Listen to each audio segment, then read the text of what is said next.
Assalamualaikum warahmatullahi wabarakatuh.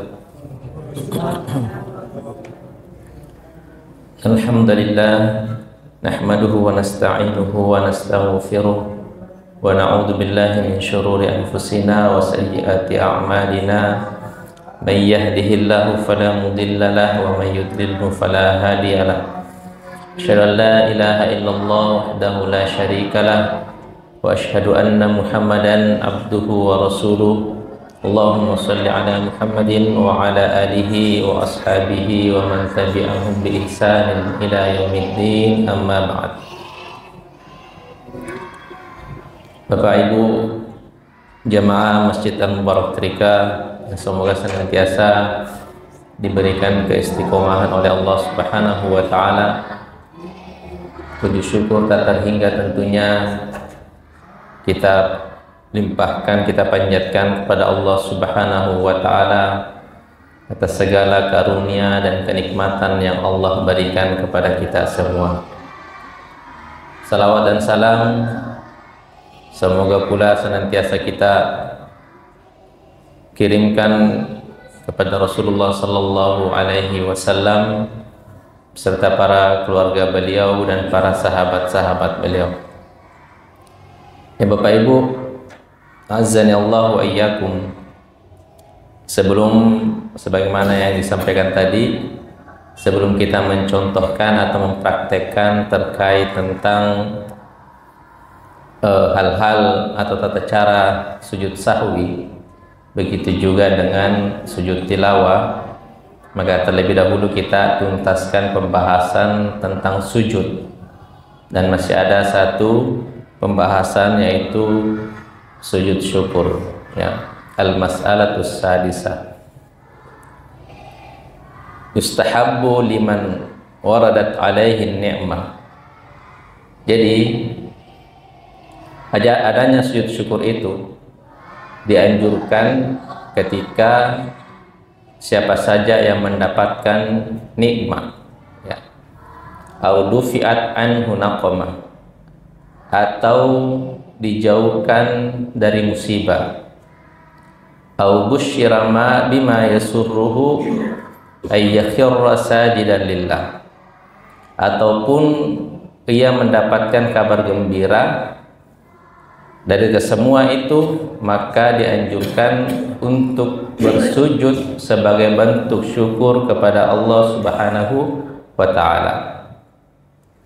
Iktidaan bin Nabi sallallahu alaihi wasallam, sebagai bentuk dalam rangka meneladani atau mencontohi Nabi sallallahu alaihi wasallam.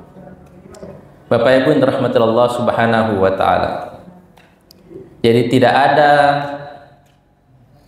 khilaf, tidak ada perbedaan pendapat di antara para ulama terkait tentang adanya atau dianjurkannya seseorang itu sujud ketika ia mendapatkan nikmat ataupun ia terhindar daripada musibah ataupun pada saat dia mendapatkan kabar gembira. Tapi tentunya kenikmatan apa yang didapatkan sehingga seseorang itu dianjurkan untuk melakukan sujud syukur, ya. Apakah nikmat harian, misalnya sudah makan sujud syukur, ya, bangun dari tidur sujud syukur, habis sholat sujud syukur, yang itu namanya nikmat-nikmat harian. Dan ternyata kategori nikmat yang didapatkan sehingga barulah nanti dia dianjurkan untuk sujud syukur adalah kenikmatan yang itu sifatnya nikmat yang besar tapi jarang terjadi, ya. Ya, tentunya banyak nikmat-nikmat besar yang kita dapatkan setiap harinya, ya. Banyak nikmat-nikmat besar yang kita rasakan setiap harinya. Tapi yang disebutkan oleh para ulama, dijelaskan oleh para ulama, kenikmatan yang kategorinya itu jarang kita dapatkan atau jarang terjadi, ya. Contoh misalnya tiba-tiba kita dikasih umroh gratis, ya. Nah, itu kenikmatan besar dan jarang terjadi. Maka di posisi seperti itu, maka kita tiba-tiba kharru sujada, langsung kita sujud untuk sebagai bentuk syukurillah, tanda syukur kita kepada Allah Subhanahu wa taala. Atau misalnya tiba-tiba dapat telepon dari anaknya, misalnya, "Pak, Mak, alhamdulillah saya sudah selesai S1, sudah wisuda atau sudah mengadakan ujian skripsi." Itu merupakan kenikmatan besar yang jarang terjadi. Barulah sujud syukur ya. Dan itulah yang masuk kategori nikmat-nikmat yang sifatnya memang besar ya, tapi jarang terjadi dan tidak harian ya. Ya, tentunya setiap harinya kita akan selalu mendapatkan kenikmatan ya, seperti itu. Jadi tidak semua nikmat yang kita dapatkan, sudah makan sujud syukur ya, seperti itu, sudah sholat sujud syukur, dan lain sebagainya. Jadi sifatnya adalah nikmat-nikmat atau kenikmatan yang itu kenikmatan yang besar dan jarang terjadi. Bagaimana yang dijelaskan oleh para ulama. Ataupun misalnya dijauhkan dari musibah ya, misalnya terlepas daripada kecelakaan ya, baru dia sujud syukur sebagai bentuk syukur kepada Allah Subhanahu wa taala karena dijauhkan dari musibah, atau mendapatkan kabar gembira dan lain sebagainya. Jadi itu, jadi kenikmatan, sekali lagi, nikmat-nikmat yang sifatnya adalah jarang terjadi dan tidak apa istilahnya kalau kita katakan bukan nikmat-nikmat harian ya, dan itu pun jarang terjadi. Contoh misalnya, saya biasa perhatikan itu kalau nonton bola ya, misalnya PSM lawan apa begitu, Persib ya, habis golin, gol pertama sujud syukur ya, gol kedua sujud syukur ya, padahal kan kalau kita ingin bandingkan itu masih belum kategori dinamakan nikmat yang patut dianjurkan untuk sujud syukur. Sebenarnya kalau sujud pun tidak masalah ya. Beda kalau misalnya dia lawan Indonesia lawan Argentina ya.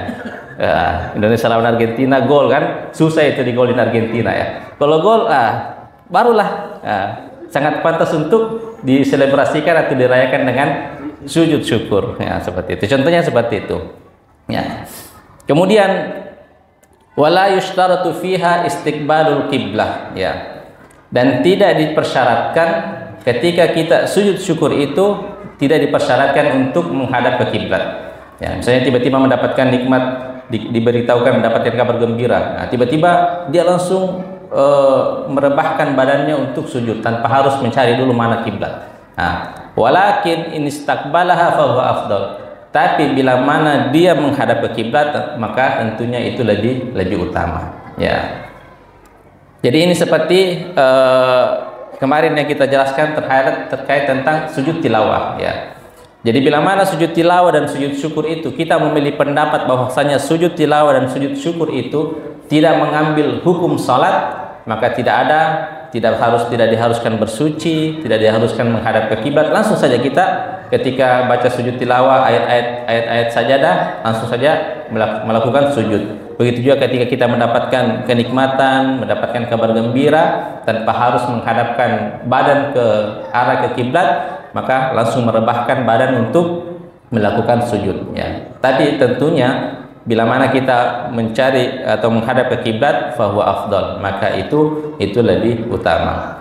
Karena Rasulullah sallallahu alaihi wasallam yaf'alu ya. Sebagaimana sujud syukur itu pernah dilakukan oleh Rasulullah sallallahu alaihi wasallam, sebagaimana diriwayatkan dari Abi Bakrah anna Nabiyya sallallahu alaihi wasallam kana idza atahu amrun yasurruhu, bahwasanya Nabi sallallahu alaihi wasallam bila mendapatkan suatu perkara yang membahagiakan beliau, au yusarru bihi, atau diberi kabar gembira, kharra sajidan syukran lillahi tabaraka wa taala, maka beliau pun sungkur ya, menyungkurkan diri sujud sebagai ungkapan syukur kepada Allah Subhanahu wa taala. Wa kadzalika fa'alahu as-sahabatu ridwanullahi alaihim.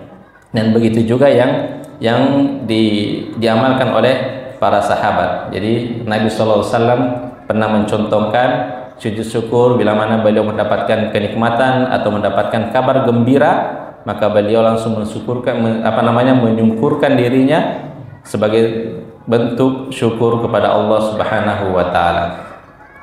Wa hukmu hadzal sujud hukmu sujud tilawah. wa kadza sifatuhu wa kaifiyatuhu. Dan sujud syukur ini hukumnya sama dengan sujud tilawah. Demikian juga sifat dan tata caranya, ya. Oke, jadi insya Allah kita akan praktekkan ya, sebagai untuk lebih memahamkan para jamaah bagaimana sih tata cara. Yang pertama tadi sujud sahwi ya, sebagaimana pernah kita jelaskan terkait sujud sahwi ya. Mungkin secara teori alhamdulillah kita sudah paham, tapi kadang biasanya lebih paham lagi, tingkat pemahaman kita akan lebih mendalam ketika kita barengi dengan praktek. Ada mikanunya? Sudah disiapkan memang. Request lagi. Oke.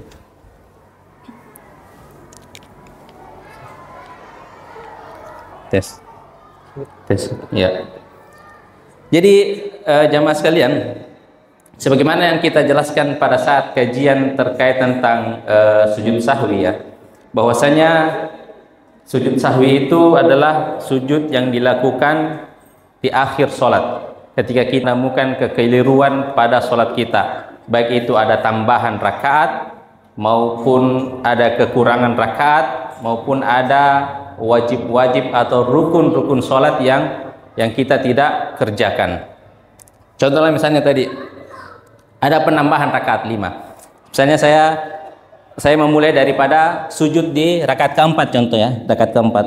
Nah ini harusnya di rakaat setelah sujud ini saya duduk tasyahud akhir ya. Tapi karena kelupaan, jadi saya mengira bahwasanya itu masih rakaat ketiga, maka saya melanjutkan Allahu Akbar ya. Saya masih mengira ini adalah rakaat keempat. Padahal ini sudah rakaat kelima ya. Saya baca Al-Fatihah, kemudian ruku, Allahu Akbar, kemudian saya tasyahud ya. Fil alamin innaka Hamidum Majid. Allahumma inna a'udzubika. Assalamualaikum warahmatullahi. Assalamualaikum warahmatullahi ya. Setelah itu saya misalnya zikir. Pas berzikir tiba-tiba ingat, kayaknya tadi sholat saya lebih ya. Kayaknya itu rakaat kelima. Di posisi seperti itu kita tidak perlu mengulang sholat. Tidak perlu mengulang sholat. Cukup langsung ambil posisi untuk sujud. Ya, ini posisi tasyahud, duduk apa namanya? Duduk iftirash ya. Kemudian Allahu Akbar ya. Bacaannya subhana rabbiyal a'la, subhana rabbiyal a'la. Allahu Akbar. Rabbighfirli. Allahu Akbar. Subhana rabbiyal a'la. Allahu Akbar. Assalamualaikum warahmatullahi. Assalamualaikum warahmatullahi. Nah, itu sujud sahwi. Untuk tadi menutupi menutupi atau memperbaiki sholat kita yang kita laksanakan sebanyak 5 rakaat yang harusnya 4 rakaat. Nah, itu tadi ketika kita mengingatnya setelah salam ya, setelah salam. Adapun ketika kita mengingatnya, taruh misalnya saya ini sudah berdiri di rakaat kelima ya. Saya sudah berdiri di rakaat kelima. Kemudian saya membaca Al-Fatihah. Kemudian saya ingat, kayaknya ini rakaat kelima. Nah, ada hal yang membuat saya ingat bahwasanya ini rakaat kelima. Maka sholatnya jangan diteruskan ruku, tidak. Di mana kita ingat bahwasanya ini adalah rakaat kelima, maka kita langsung duduk. Allahu Akbar. Langsung ambil duduk tasyahud ya. Nah, kemudian baca bacaan tasyahud fil alamin innaka Hamidum Majid. Allahumma inna a'udzubika. Nah, kemudian ditutup dengan sujud sahwi. Allahu Akbar. 2 kali ya. Allahu Akbar. Allahu Akbar. Kemudian Allahu Akbar.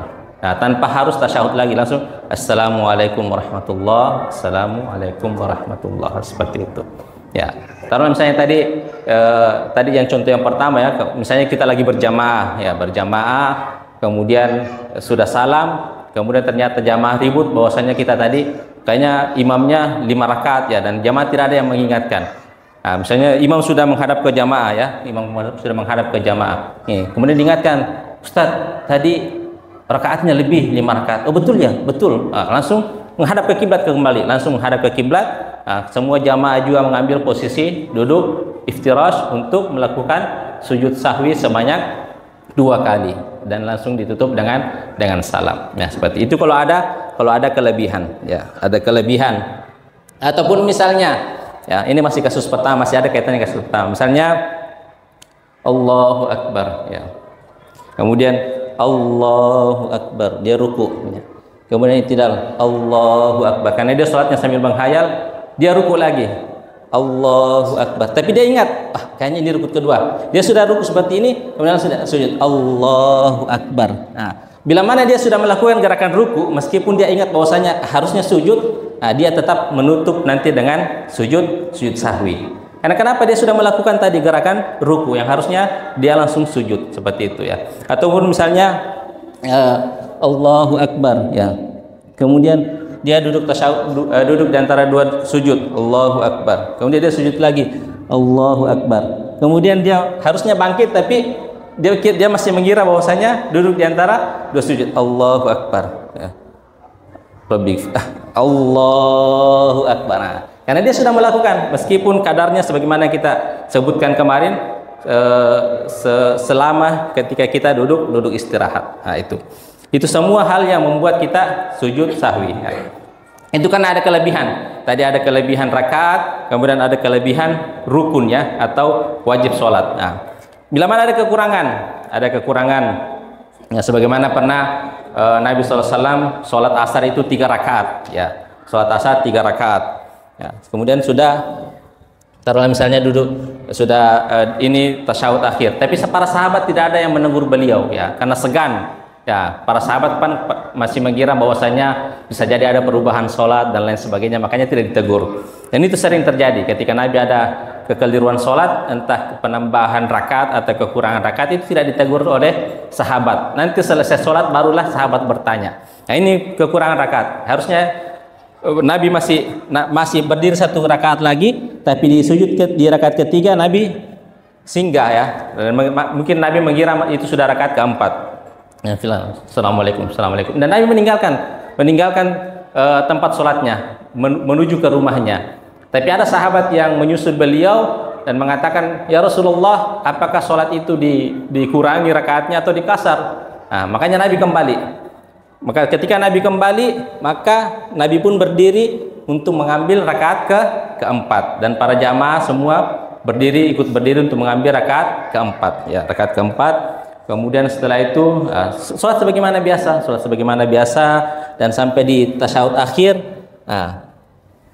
fil alamin innaka hamidum majid, sama seperti tadi, langsung sujud 2 kali. Sujud 2 kali sebagai sujud sahwi. Bapak Ibu ya rahmat Allah Subhanahu wa taala, jangan pusing ya. Sebenarnya itu sujud sahwi itu apakah sebelum salam atau sesudah salam ya. Mau sebelum salam, mau sesudah salam, semuanya benar ya. Semuanya benar. Memang ada perinciannya. Artinya ada yang lebih utama, kasus yang bagaimana nanti sujud sahwinya di sebelum salam, dan kasus yang bagaimana nanti sujud sahwinya setelah salam. Tapi kalau tidak bisa diingat itu perinciannya, jangan nih.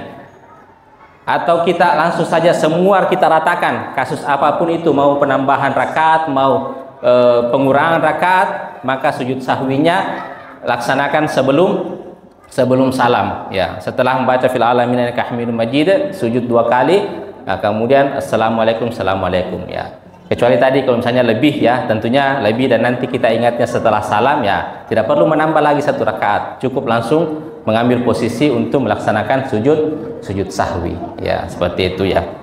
Kemudian ada juga kasus ya, sebenarnya tata caranya sama aja, tapi saya contohkan kasusnya. Ini yang sering ya, misalnya saya sudah sujud di rakaat kedua ya, taruhlah sholat asar atau sholat duhur ataupun sholat isya, ini sujud di rakaat kedua, yang harusnya saya mampir untuk duduk tasyahud awal ya, tapi saya lupa ya, maka saya meneruskan Allahu Akbar. Kalau saya masih begini, tiba-tiba jamaah mengatakan subhanallah, berarti saya harus turun kembali ya, berarti tidak ada kesalahan dalam sholat, tapi tetap harus ditutup dengan sujud sahwi ya, karena sholat saya sudah kecurian oleh setan ya. Sebagai bentuk penghukumannya, maka tetap ditutup dengan sujud sahwi. Tapi bila mana saya Allahu Akbar dan saya sudah posisi tegak berdiri di rakaat ketiga ya, baru jamaah mengatakan subhanallah, maka saya tidak boleh turun kembali. Ya, sebagai imam saya tidak boleh turun kembali untuk kembali melaksanakan tasyahud awal. Ya, konsekuensinya para jamaah harus mengikuti imam. Ya, para jamaah harus mengikuti imam. Itu harus yang makmum itu harus memahami itu ya. Jangan dikiranya imamnya itu tidak memahami bahwasanya sudah ditegur subhanallah subhanallah tapi tidak turun-turun ya.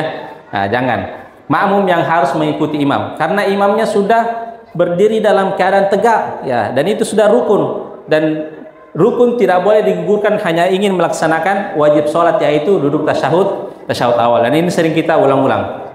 Nah, jadi makmum harus memahami itu. Nah, jangan mengira wah imamnya ini sudah mazhab apa ini imamnya ini. Nah, sudah diingatkan subhanallah subhanallah tapi tidak turun-turun. Imamnya mungkin paham, imamnya sudah paham. Tapi memang tidak boleh turun untuk kembali duduk tasyahud awal. Jadi konsekuensinya adalah makmum mengikuti imam. Ya, makmum mengikuti imam. Tapi kalau misalnya sebagaimana kita jelaskan, imamnya mengharapkan makmum berdiri, tapi makmumnya mengharapkan imam duduk, dan tidak ada yang mau mengalah, daripada jamaah bubar, mending imamnya yang turun, ya, mending imamnya yang turun. Nah, di posisi seperti itu. Kemudian nanti di akhir tetap ditutup dengan sujud sahwi. Kemudian setelah itu imamnya harus menjelaskan kepada makmumnya bahwasanya kalau misalnya imam sudah terlanjur berdiri, fikihnya begini dan lain sebagainya ya. Jadi kalau misalnya imamnya juga sudah terlanjur berdiri dan makmumnya mengikuti, maka di akhir tetap harus ditutup dengan sujud sahwi ya.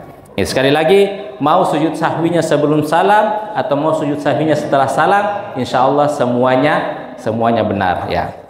Kemudian kasus selanjutnya ya, makmum atau sholat sendirian ya, imam atau sholat sendirian misalnya sholat sendirian yang lebih sering ditemukan itu. Ini rakaat ketiga atau rakaat keempat ini ya, sholat asar ya. Ini rakaat ketiga atau rakaat keempat. Dia ingat-ingat, dia melakukan uji kasus ya, seperti ini. Akhirnya dia bisa ingat, oh ini, insya Allah ini benar, ini rakaat keempat ini rakaat keempat, yakin saya ini rakaat keempat ya. Meskipun benar ya, dan memang itu rakaat keempat, maka tetap harus ditutup dengan sujud sahwi ya, meskipun dia sudah bisa menangkap bahwasanya yang dia laksanakan saat ini adalah rakaat keempat dan benar, tapi tetap harus dilaksanakan sujud sahwi. Karena kenapa? Itu lagi karena sholatnya sudah kecurian syaitan ya. Adapun kalau misalnya dia ini rakaat ketiga atau rakaat keempat, dia ingat tidak mampu dia menemukan yang mana yang benar ya, ketiga atau keempat, maka diambil bilangan yang rakaat yang terkecil, yang paling sedikit, maka anggaplah ini rakaat ketiga. Meskipun sebenarnya ini sudah rakaat keempat, atau misalnya sudah rakaat keempat ya, tapi dia tidak mampu mengingat apakah ini 4-3, maka diambil rakaat ketiga, kemudian dia sujud, ruku sujud, kemudian bangkit lagi untuk rakaat keempat, kemudian ruku itidal sujud, kemudian barulah dia sujud sahwi ya, sujud sahwi sebagaimana yang kita praktekkan tadi, sujud sahwi. Dan sujud sahwi itu dilakukan dua kali sujud sahwi, karena kadang ada orang yang masih mengira bahwasanya sujud sahwi itu cuma 1 kali ya. Sujud sahwi itu 2 kali sebagaimana praktek Nabi, dan Nabi tidak pernah mempraktekkan 1 kali sujud sahwi. Yang pernah dipraktekkan Nabi adalah kadang sujud sahwinya sebelum salam dan kadang sujud sahwinya setelah salam. Jadi makanya para ulama itu memberikan rincian, kalau sholatnya ada penambahan baik itu rakaat atau misalnya rukun atau misalnya bertambah rukunya, bertambah sujudnya, maka sujud sahwinya itu setelah salam. Kalau ada penambahan, maka sujud sahwinya setelah salam. Logikanya sholatnya sudah bertambah rakaatnya, sudah bertambah rukunnya, masa mau ditambah lagi dengan sujud sahwi di dalam sholat? Artinya ketika kita sudah salam, assalamualaikum, berarti sudah di luar sholat, maka ditutup dengan diakhiri ditambah dengan sujud sahwi. Nah, seperti itu.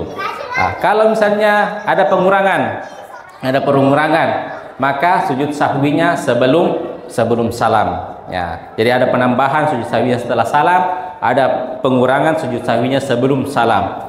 Kalau sholatnya dia ragu-ragu apakah 3 atau 4, dan dia bisa mampu mendeteksi, mampu mengingat jumlah rakaat yang benar, maka sujud sahwinya itu sebelum salam ya. Kalau dia tidak mampu mengingat mana yang benar, mana yang tidak, maka sujud sahwinya setelah salam. Ya, tapi kalau Bapak Ibu tidak mampu mengingat perincian itu, maka mau sujud sahwi sebelum salam, mau sujud sahwi setelah salam, apapun kasusnya, insya Allah sah. Ini hanya terkait tentang mana yang lebih afdol, ya seperti itu. Ya, itu terkait tentang sujud sahwi. Insya Allah mafhum ya.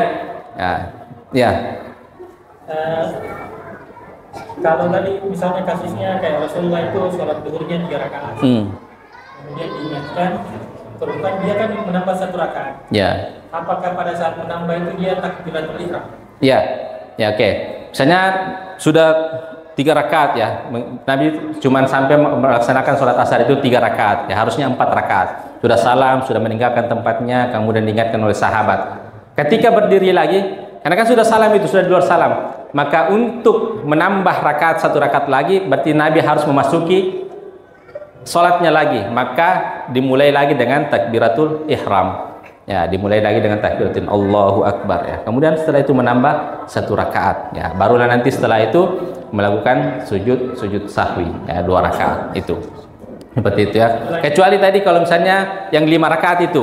Ya, yang 5 rakaat itu ya, kita sudah salam, kemudian mengingat, oh kayaknya saya tadi 5 rakaat, atau diingatkan oleh jamaah, Ustaz tadi sholatnya itu 5 rakaat. Maka di posisi itu tidak perlu takbiratul ihram. Sebagaimana Nabi tidak melakukan takbiratul ihram, langsung mengambil posisi untuk melakukan sujud sahwi. Nah, seperti itu. Satu lagi Ustaz. Ini pernah kejadian Ustaz. Kita sholat tarawih, kemudian ternyata di antara 8 rakaat itu ada 1-2 rakaat lah. Ternyata 3 rakaat ya. Dan di dalamnya adalah nanti kita cerita pada saat sholat subuh besoknya, baru ketahuan bahwa tadi malam itu kayaknya sholat tarawih ada tadi 3 rakaat. Masa? Akhirnya ustaznya itu lihat bacaannya, oh iya, ada 3 rakaat. Ini subuh ini.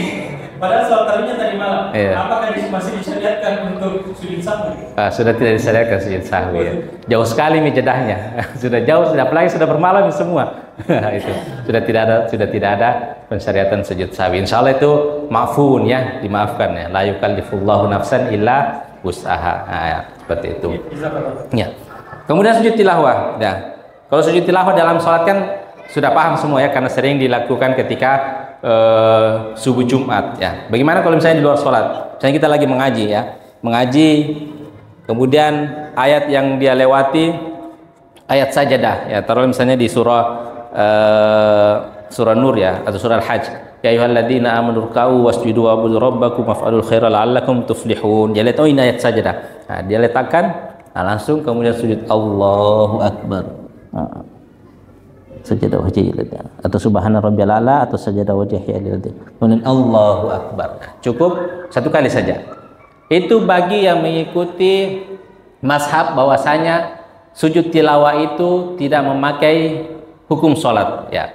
Adapun mazhab yang mengatakan sujud tilawah itu sebagaimana memakai hukum sholat, maka ketika dia menemukan ayat sajadah ya, ayat sajadah sebagaimana ini mazhab mayoritas di Indonesia ya, mazhab Syafi'i seperti ini. Jadi mazhab Syafi'i itu mengatakan sujud tilawah itu memakai hukum sholat ya, karena sujud itu merupakan salah satu rukun sholat, meskipun dilaksanakan di luar sholat maka hukumnya sebagaimana hukum sholat ya. Maka ketika dia melewati ayat sajadah, dia mengaji ya, atau misalnya di surah Iqra ya, Al-Alaq, kalla la tuti'hu wasjud waqtarib. Nah, kemudian dia meletakkan mushafnya, kemudian dia bertakbir Allah, menghadap ke kiblat dulu. Misalnya dia mengajinya tidak menghadap ke kiblat. Nah, misalnya dia taruhlah misalnya dia mengaji menghadap sini, ya, kemudian mendapatkan ayat sajadah, meletakkan mushafnya, kemudian menghadap ke kiblat, kemudian Allahu Akbar, kemudian langsung sujud Allahu Akbar subhana rabbiyal a'la, kemudian Allahu Akbar, baru Assalamualaikum warahmatullahi, Assalamualaikum warahmatullahi. Nah, itu ada mazhab seperti itu. Nah, dan itu dipilih oleh Al-Imam Syafi'i. Makanya kalau misalnya kita temukan ada orang seperti itu, jangan merasa heran. Nah, jangan merasa heran. Itulah mazhab yang dia pilih. Nah, meskipun mayoritas ulama mengatakan sujud tilawah itu tidak memakai hukum sholat, karena menurut yang mengatakan tadi semua rukun yang kita lakukan di luar sholat maka memakai hukum sholat. Maka dibantah oleh ulama yang mengatakan tidak, sebagaimana kalau kita membaca suratul Fatihah, Al-Fatihah itu kan rukun sholat ya. Ketika kita membaca Al-Fatihah kan tidak harus bertakbir dulu, tidak harus berwudu dulu dan lain sebagainya. Nah, seperti itu ya. Jadi kalau misalnya kalau kita lihat ada orang seperti itu, maka jangan heran ya. Jangan heran karena itulah mazhab yang dipilih. Ya, meskipun yang mayoritas mengatakan sujud tilawah itu tanpa memakai hukum sholat. Itu satu kali misalnya dia melewati ayat sajadah, mau menghadap kemanapun, tapi tentunya lebih afdal menghadap ke kiblat. Allahu Akbar satu kali, subhana rabbiyal a'la atau sajadah wajhiyal ladzi, kemudian Allahu Akbar, kemudian lanjut lagi mengaji. Nah, seperti itu. Begitu juga dengan sujud syukur. Misalnya terima kabar gembira, Pak, alhamdulillah saya lulus CPNS. Wah, bapaknya langsung Allahu Akbar ya. Subhanallah, subhanallah. Cukup satu kali tanpa harus menghadap ke kiblat. Ya, tanpa harus juga bersuci terlebih dahulu. Nah, itu sujud syukur seperti itu ya. Nah, insyaallah sudah dipahami ya. Jadi itulah terkait tentang pembahasan sujud sahwi, sujud tilawah dan sujud syukur. Sudah waktu? Isya 7.11. 7.11. Oke, saya kira misalnya ada yang ingin lebih diperjelas lagi, ada yang ingin ditanyakan, insya Allah nanti pembahasan selanjutnya kita akan masuk pembahasan penting juga, bab ke-7 terkait tentang sholatul jamaah, sholat berjamaah. Saya kira itu Bapak Ibu sekalian, mudah-mudahan bisa dipahami terkait pembahasan sujud sahwi, sujud tilawah dan sujud syukur. Bila mana yang ditanyakan silahkan. Hadza minni wa sallallahu ala nabiyina Muhammad walhamdulillahi rabbil alamin.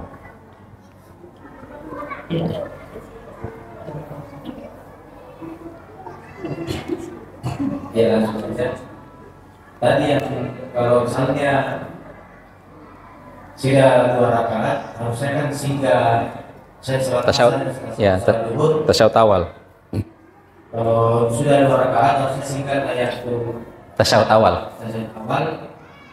Ternyata kita lupa itu rakaat ketiga berdiri. Nanti istilahnya tiba-tiba kita ingat tadi harusnya tadi ini berhenti tahiyat awal. Ya, mampir ya. Mampir. Nah, berarti tetap lanjut saja langsung ke rakaat ketiga. Iya, jadi ketika sudah berdiri dan berdiri sudah baca lagi Al-Fatihah. Iya. Baru ingat harusnya tadi ini singgah tahiyat, tapi ini sudah rakaat ketiga. Berarti sujud. Ya, melanjutkan sholatnya yang sisa 2 rakaat lagi. Ya. Rakaat ketiga berdiri, sujud, berdiri lagi. Berarti otomatis sholat duhur itu yang cuma 1 kali tahiyat, tidak apa-apa. Iya, tidak apa-apa.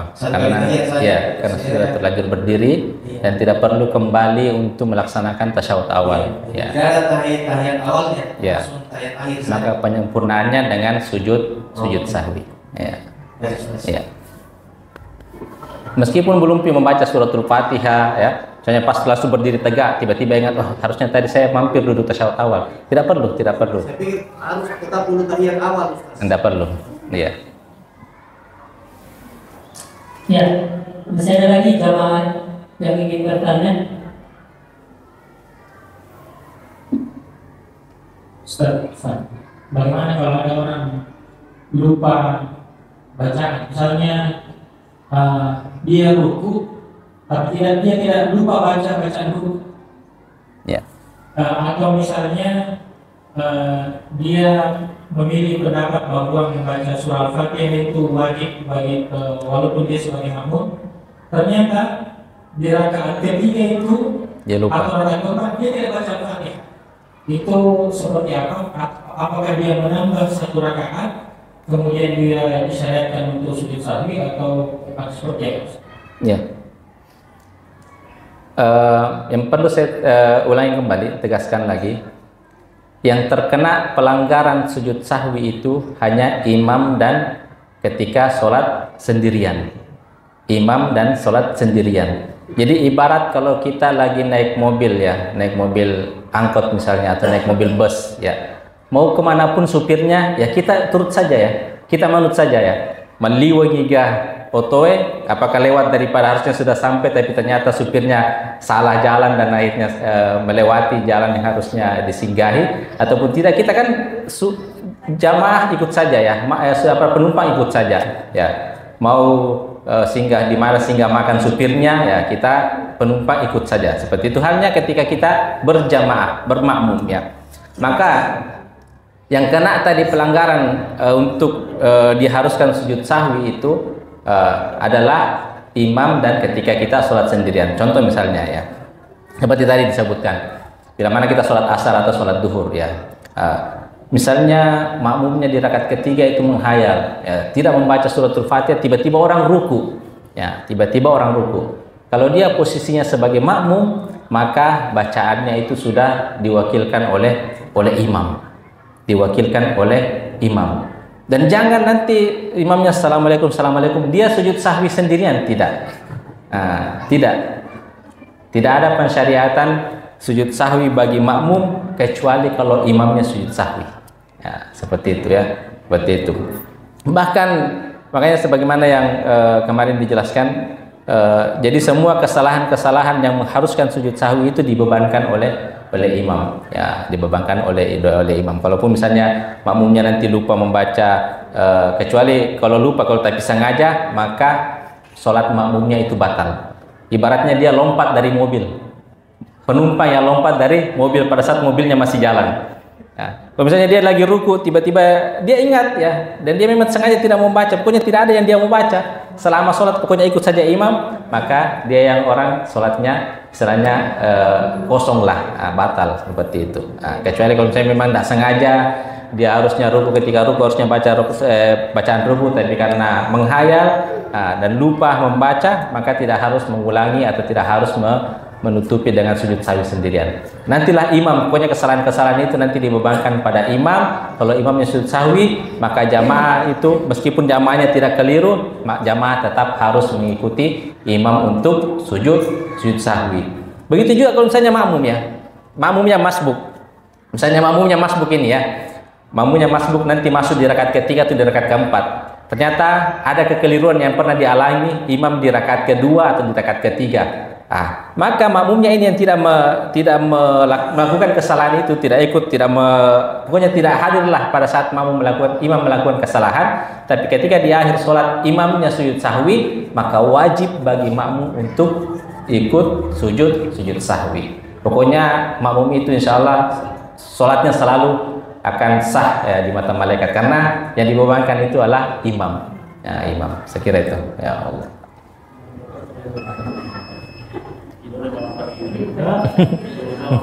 Pokoknya ikuti saja supir mau kemana ya. Jadi yang kena tilang itu adalah supir ya. Kalau misalnya melewati lampu merah ditilang polisi, bukan penumpangnya tapi supirnya. Ibaratnya seperti itu ya. Ini agak banyak kalau mengenai yang seperti ini. Banyak Ustaz imam tidak tahu sujud sahwi. Ya. Iya, jadi pas sholat pas aku tadi lupa kan? Ya sudah nih. Maksudnya karena dia mungkin tidak tahu hukumnya. Iya. Kita selaku makmum yang tahu, apakah disyariatkan untuk sujud sahwi? Oke. Misalnya tadi ya, lupa tasyahud awal imamnya ya, lupa tasyahud awal ya. Dan ternyata di akhir sudah diingatkan, tadi lupa tasyahud awal. Oh iya kah? Oh iya. Sudah selesai sholat. Di situ kalau kita bisa jelaskan secara singkat agar imam melakukan sujud sahwi, maka silakan. Tapi kalau misalnya imamnya masih blank, tidak bisa maka diganti imamnya. Ada satu makmum yang mengambil alih untuk mengkomandoi jamaah melakukan sujud sahwi. Seperti itu, mengkomandoi jamaah. Ya maju ke depan. Atau misalnya bisa di tempatnya. Kita sujud sahwi. Itu ya, menggantikan imam ya.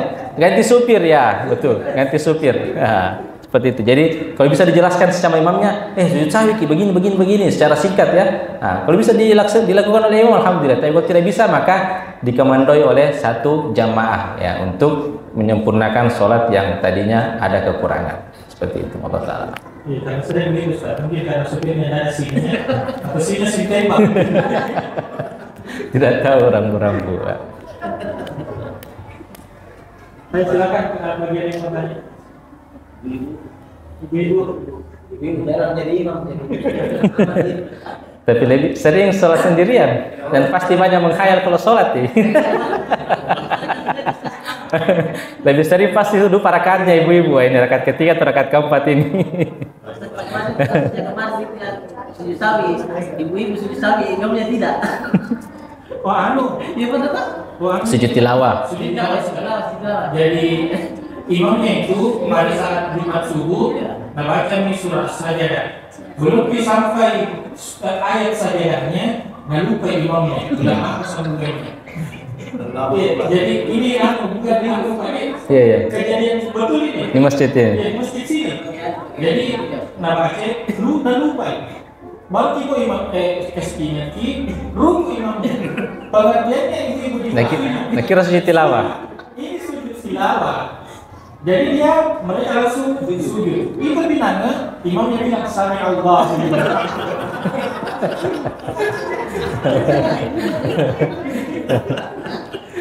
Akhirnya kami kirim pesan di persilatan bilang. Selama ibu-ibunya itu belum mengucapkan kata-kata atau berbicara lah, maka sholatnya insya Allah tidak batal. Kembali saja, kembali bangkit dan ruku bersama atau itidal bersama imam. Ya, misalnya. Tapi saya sudah ributnya mengucapkan kata, berarti sholatnya sudah batal itu. Ya, sudah batal. Ya. Saya tadi dia sudah terlanjur sujud ya, dikiranya sujud tilawah. Pas imamnya sudah sami Allah liman hamidah. Ternyata akhirnya dia berdiri, kembali berdiri. Nah, atau ruku dulu karena dia tadi belum ruku ya. Nah, ruku dulu. Dia berdiri ruku dulu, kemudian itidal mengejar imam, mengejar imam. Nah, seperti itu. Asalkan tadi ributnya belum mengungkapkan kata-kata dan lain sebagainya yang bisa membatalkan sholat. Nah. Ya, masih ada lagi ibu-ibu mungkin ada yang dipertanyakan.